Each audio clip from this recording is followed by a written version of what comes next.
There's a saying often used among Koreans: joy, when shared, becomes envy, and sorrow, when shared, becomes a weakness.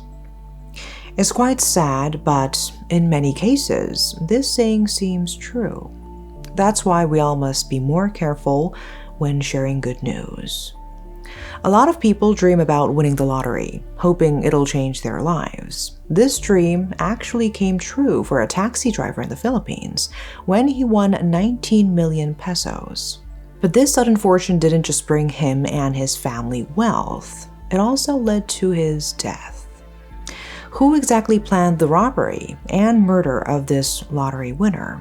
Was it just the robbers, later identified in this case, or maybe even his own family? Now, let's delve into the tragic story of Arturo Eupeña.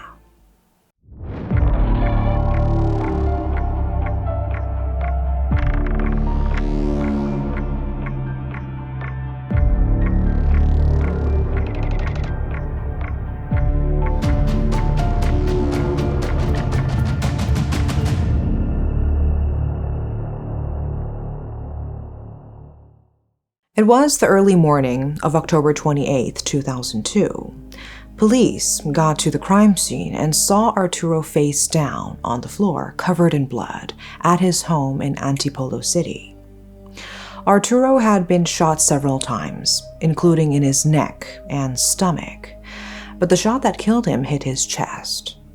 He was just celebrating his birthday with his family and friends. He was even giving out money to people at the party. And then this horrible thing happened.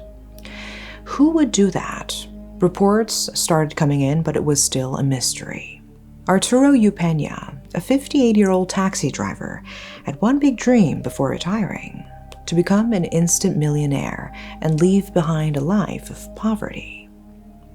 He didn't want to drive anymore and saw the lottery as his chance out.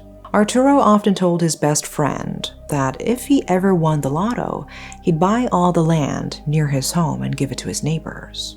For people like Arturo, struggling in life, the quickest way to change their fortunes seemed to be winning the state-run lottery of the Philippine Charity Sweepstakes Office, or PCSO. And then, as if by fate, it happened. The lucky numbers he'd been holding onto his whole life, 13, 19, 23, 25, 30, 40, matched the draw.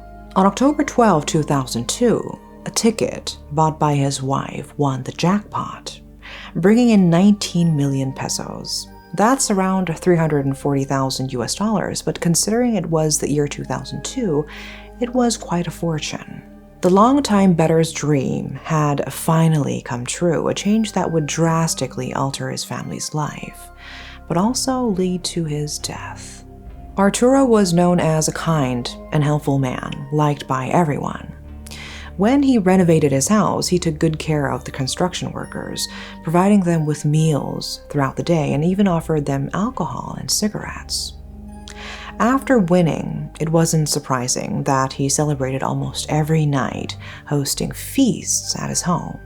But this period of joy was short-lived. Just 16 days after his win, Arturo was found dead in his own living room.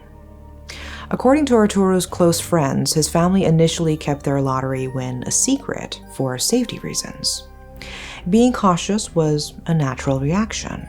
However, their neighbors eventually suspected something when they noticed lifestyle changes.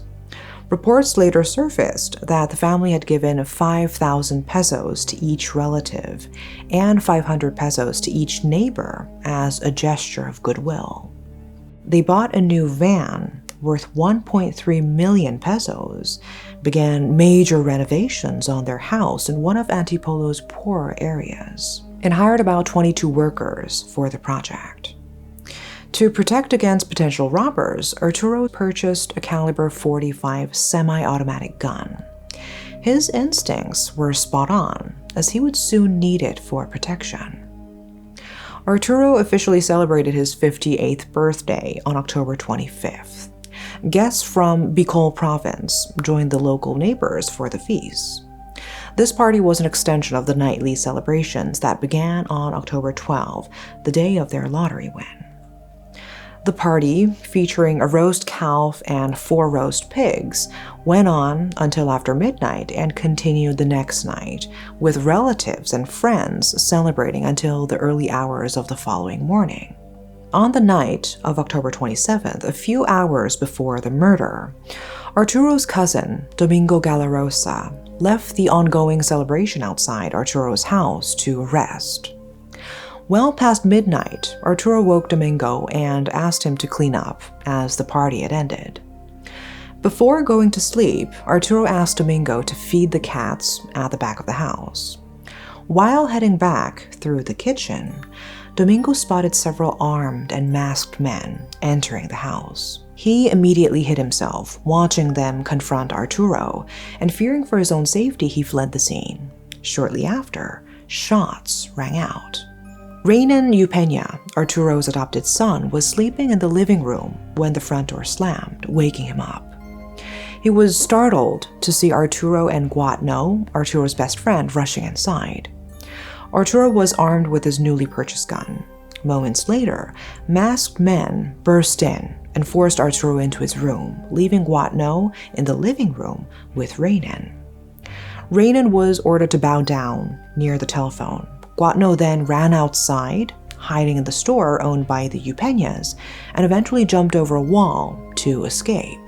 Reynan, frozen with fear, stayed quiet. He heard the men demanding money and the keys to the new van from Arturo, followed by gunshots as the robbers fled, taking the van and 92,000 pesos in cash. Reynan rushed to his father, but he found him critically wounded and went to seek help from neighbors.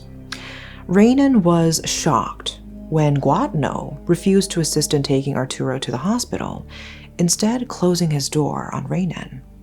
In an interview, Guatno admitted he ran away because of the guns. He claimed his wife called the police, but confusion over the address delayed their response. Another neighbor, Maria Luisa Escalante, reported the incident to the Antipolo City Police. Police arrived at the house around 1:58 a.m., finding Arturo's lifeless body. In the initial investigation, all family members, including Leticia and Reynan, as well as Arturo's friends who attended the party, were considered primary suspects by the authorities. The police questioned Reynan about the delay in coming to his father's aid. He explained that he was in shock and shaking with fear, which prevented him from acting immediately.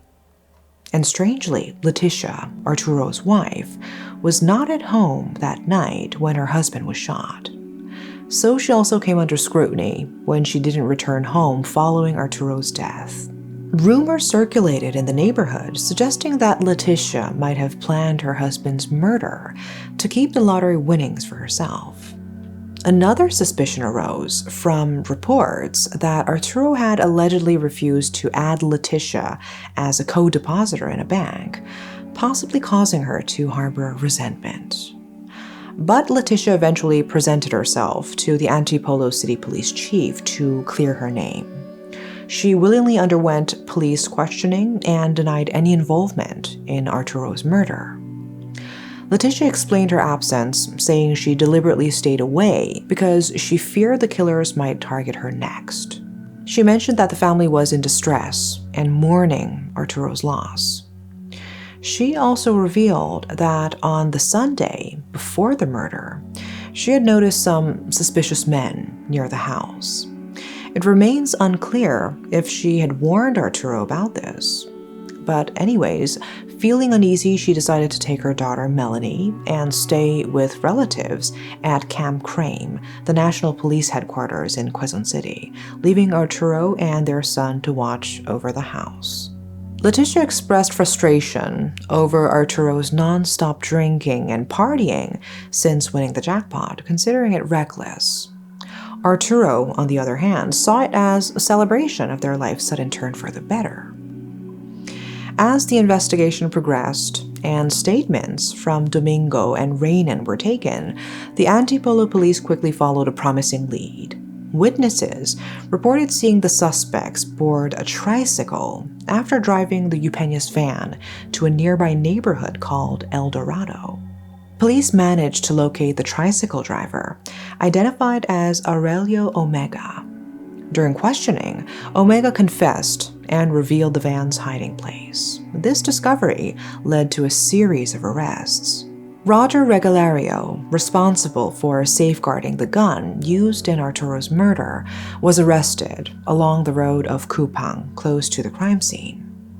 Caught illegally carrying a gun in a busy street, he admitted to being the one who killed Arturo. He then turned state witness and assisted in capturing the remaining suspects. In total, 10 suspects were identified, and the police planned to file charges of robbery with homicide, car theft, and illegal possession of firearms against them. Their initial intent was simply to steal the money, but the situation escalated when Arturo fired shots at them. They claimed they weren't aware that Arturo was armed. Arturo managed to hit one of the robbers in the shoulder, which became a crucial detail in identifying the suspects. Velasco, the injured robber, hadn't sought medical treatment for his gunshot wound, out of fear of being tracked by the police. His condition worsened, with his shoulder turning black because of the unremoved bullet. As the investigation unfolded, a new allegation emerged, implicating Guatno, Arturo's best friend. According to a neighbor who entered the house during the incident, she saw Guatno at the scene and heard him advise her not to touch Arturo's body, claiming he was already dead. When questioned why he was there at the scene, Guatno didn't respond. This information, along with Raynan's statement about Guatno, led the police to investigate and arrest him. But Guatno filed a counter-affidavit, vehemently denying any involvement in the murder. He insisted that he would never betray Arturo, whom he treated like a brother. Despite his denial, neighbors claimed that Guatno held a grudge against Arturo for refusing to lend him 400,000 pesos. And then, the investigation took a twist when the suspects implicated Raynan, Arturo's adopted son, in the crime. They claimed Raynan was in a relationship with Randy, one of the suspects.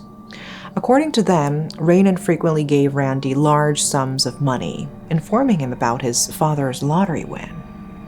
This information was then passed to Campos, Randy's best friend, who was also involved in the crime. Velasco stated that it was Raynan who invited them to Arturo's birthday party on October 26, where they confirmed the family's newfound wealth. And during this party, Velasco and Enrique devised their robbery plan. Enrique even went as far to allege that Raynan orchestrated his father's murder. But the police ultimately cleared Leticia and Raynan of any involvement in Arturo's death. The police chief stated that there was no concrete evidence linking them to the crime, only rumors. He believed that the suspects tried to implicate Raynan as a tactic to pressure the family into dropping the charges. Interestingly, the investigation revealed that PCSO, the lottery office, played a role in tipping off the robbers by disclosing information about the jackpot winner. This breach of PCSO policy, which is to keep winners' identities confidential for their protection, allowed the news to quickly spread through the neighborhood and eventually to Velasco and Enrique. Of the 10 initially accused, 4, Renato, Lito, Noel, and Eric, submitted affidavits denying their involvement. The court accepted their petitions, citing insufficient evidence for a conviction, even though a police investigator personally confiscated the pistol used in the murder and the key to the stolen Toyota van from them. The victim's best friend, Guatno, was later also added to the list of suspects arrested and faced charges for possible involvement in the crime. So by December 23, 2002, out of 11 people arrested in connection with Arturo's murder, 6 were released due to insufficient evidence. This left 5 suspects still facing charges. But here's the strange part. Since then, there hasn't been much progress in the case. The trial is reportedly being delayed because Arturo's family isn't attending the court hearings. Now it's mainly the police pushing for the sentencing of the remaining suspects. Adding to the mystery, Guadno, Arturo's best friend, was released from jail after a year because the Eupeña family dropped the charges against him. Some think this was because of a lack of evidence. Others speculate it might be a reconciliation, but there are whispers that they wanted him to stay quiet about certain things. Recently, Arturo's cousin, who initially remained silent, has decided to speak up. She's telling the police that she believes the real person responsible could be someone from their inner circle.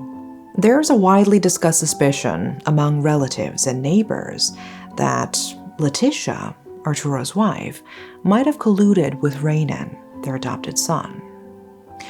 It seems the full truth of this sad story may have been buried along with Arturo. In response to such a heartbreaking incident, the PCSO chairman has proposed creating a council to guide lottery winners. This council would advise them on smart ways to invest and encourage them to keep their money safe in the bank. During Arturo's funeral, they followed this touching superstition of placing chicks on the coffin, believed to cause the guilty person to confess out of remorse. Arturo's case is a sad reminder of the importance of being cautious and discreet with newfound fortune. Greed can drive people to do unthinkable things. That's all for today. Thanks for watching.